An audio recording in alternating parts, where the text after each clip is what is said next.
Good afternoon and good evening, my dear friends. Today we are going to discuss about cell cycle and cell division.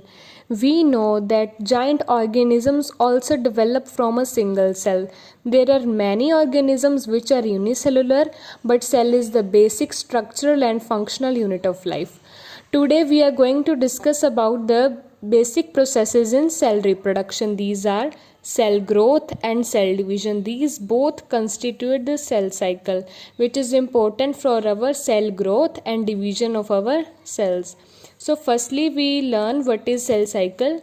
All those changes which occur during the cell growth and cell division are collectively called as cell cycle, which means cell growth plus cell division constitute the cell cycle. Now two parts of cell cycle are there. First is interphase and second is M phase, which is also mitotic phase. So firstly interphase. It is the period between the end of one cell division to the beginning of the next cell division, also called as intermitosis. We know that M phase is cell division and interphase is cell growth. So the period between the two cell division is called as interphase. So now also the resting phase, here no visible changes occur, so it is also called as resting phase, but it is highly metabolically active phase or energy phase, in which cell prepare itself for next cell by the number of biosynthetic activities, so also called as preparatory phase. It means that cells prepare itself for its division in interphase. Now interphase constitutes G1 phase or gap 1, G2 phase or gap 2, S phase or synthesis phase. Firstly G1 phase. Period between the mitosis and initiation of DNA replication. It is called as gap 1 phase, means DNA replication takes place in S phase.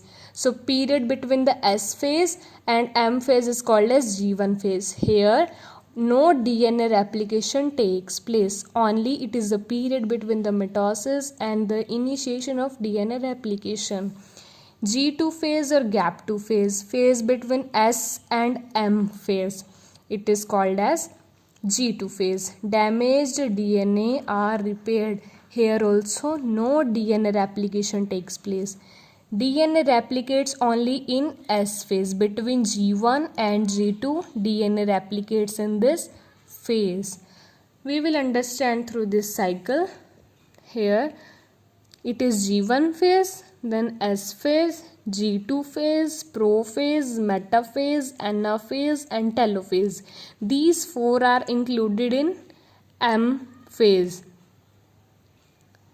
and these three are included in interphase. This we will understand later.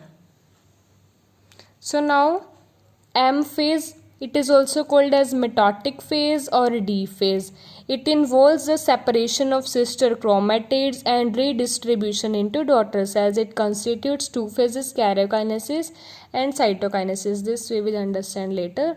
Firstly, we know duration of cell cycle in different organisms. 20 minutes for bacterial cells, 90 minutes for yeast cell, 8 to 10 hours for intestinal epithelial cells.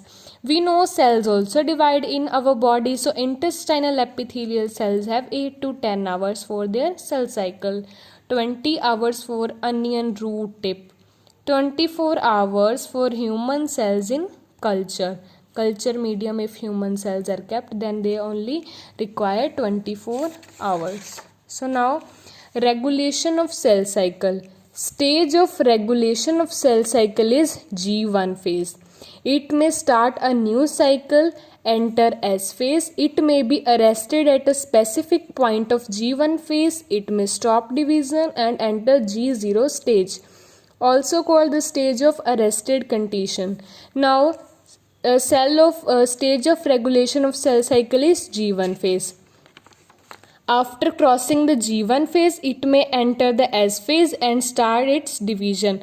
But sometimes it happens that after entering G1 phase, it is differentiated or enters into G0 phase, which is arrested phase. Here no division takes place and cell is arrested. After it has entered G0 phase, it can't go back and constituted cell division. So depending upon the requirement of cell in G0 phase can resume and re-enter G1 phase, otherwise it undergoes cell differentiation. Means if it is in G0 phase, if our body requires more cell division, then from here cells again goes to S phase. After it has entered the S phase, it can never go back into G0 phase. It has to continue its growth after it has entered S phase. It is the main point to remember that after coming to S phase, if it has re-entered the cell cycle from G0 phase to S phase, then it can never stop its growth or go back. It has to divide and complete its cycle. I hope you understood this. In next video we will discuss about amitosis, mitosis and meiosis. Thank you.